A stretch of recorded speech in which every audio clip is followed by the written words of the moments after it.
Hello.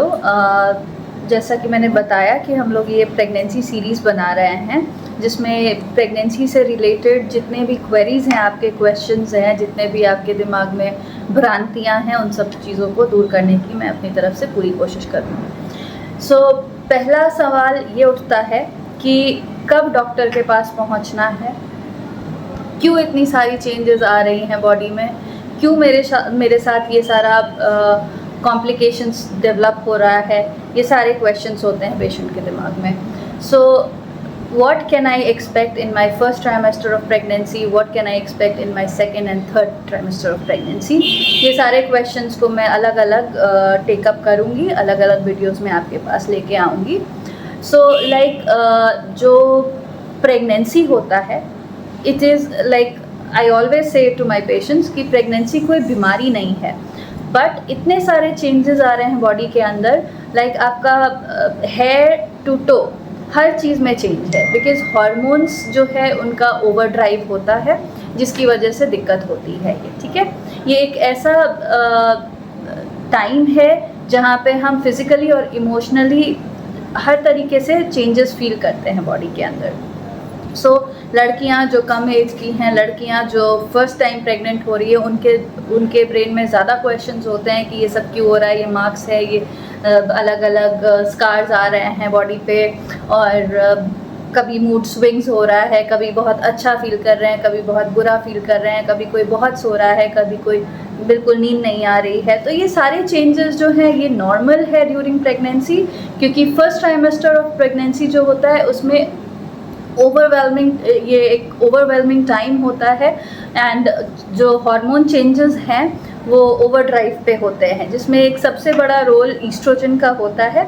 Oestrogen बहुत ज़्यादा बड़ा एक हार्मोन होता है, एक फीमेल हार्मोन होता है जो कि प्रेगनेंसी के टाइम पे बहुत ज़्यादा बढ़ जाता है ना। ईस्ट्रोजन क्या होता है, ये ईस्ट्रोजन का इतना ज़्यादा लेवल एक्सीड हो जाता है दैट आपको through out your life time pregnancy छोड़ के इतना ज़्यादा एस्ट्रोजन बॉडी में कभी नहीं पाया जाता है जितना कि प्रेगनेंसी के टाइम ड्यूरेशन में बढ़ जाता है।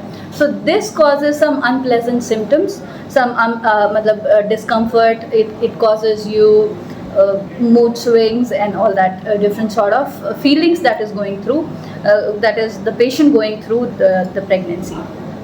Now what should I do in my first trimester? So पहला तो है कि जैसे इंटीरियर्स या जैसे कि हम बहुत पेरीफेरीज की बातें करें तो पेशेंट्स को ये नहीं पता होता है कि डॉक्टर के पास पहुंचना कब है। वो वेट कर रहे होते हैं कि 3 महीना क्रॉस हो जाएगा तब हम डॉक्टर के पास पहुँचे। इन द मीन वाइल ये जो 3 महीना हमने गंवा दिया उसमें बहुत सारी दिक्कतें हमें ऑलरेडी इनवाइट कर ली है। बहुत सारी चीज़ें हैं जिसको हम ऑलरेडी, हमें बहुत सारे मेडिकेशंस था जो शुरू कर देना चाहिए था, वो we have already miss the bus. So कुछ इन्वेस्टिगेशंस हैं जो उस टाइम ड्यूरेशन में होना चाहिए था, वो सब चीज़ें हमने ऑलरेडी उसको पीछे छोड़ दिया।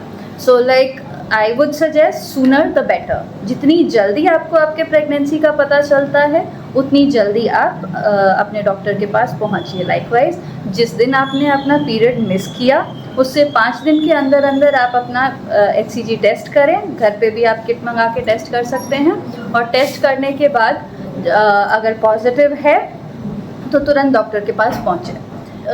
तो जो भी हॉस्पिटल आप चुन रहे हैं उसमें आपको ये देखना है कि वहाँ डिलीवरी की फैसिलिटी है, ANC जो आपका एंटीपार्टम चेकअप होना है, जो थ्रू आउट 9 महीने जो प्रेगनेंसी की जांच होनी है उसके लिए सुविधाएं हैं, जो लेबर कंडक्ट कराने के लिए या ऑपरेशन करने के लिए सुविधा है, OT की सुविधा है, और पोस्टपार्टम यानी डिलीवरी हो जाने के बाद चाहे वो जिस भी फॉर्म में डिलीवरी हुआ है आपका, इधर वो नॉर्मल डिलीवरी है या C-सेक्शन से हुआ है, पोस्टपार्टम केयर के लिए भी patient as well as baby के लिए फैसिलिटीज़ होनी चाहिए हॉस्पिटल में।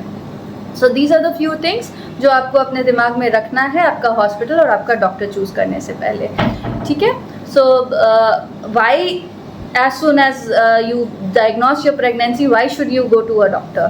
लाइक क्यों लोगों का सबसे पहला सवाल यही होता है कि 3 महीने निकाल के अभी तो धड़कन नहीं आया होता है, ये नहीं है, वो नहीं है, तो हम क्यों पहुँचे डॉक्टर के पास, या फिर कोई दिक्कत ही नहीं थी तो हम क्यों पहुँचे डॉक्टर के पास।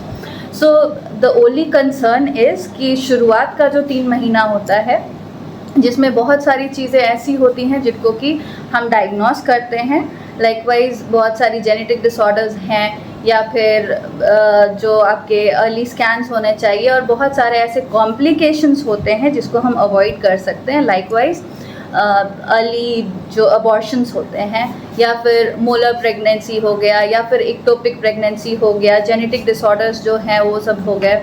तो इन सब चीज़ों को डायग्नोस करके और इनको आप तक पहुंचने से पहले रोक देना should be responsibility of your doctor. तो इसीलिए एज सुन एज आपका पीरियड स्किप हुआ 5 दिन के अंदर डायग्नोस करें, HCG टेस्ट करें, पॉजिटिव हैं तो तुरंत डॉक्टर के पास पहुँचे। Thank you.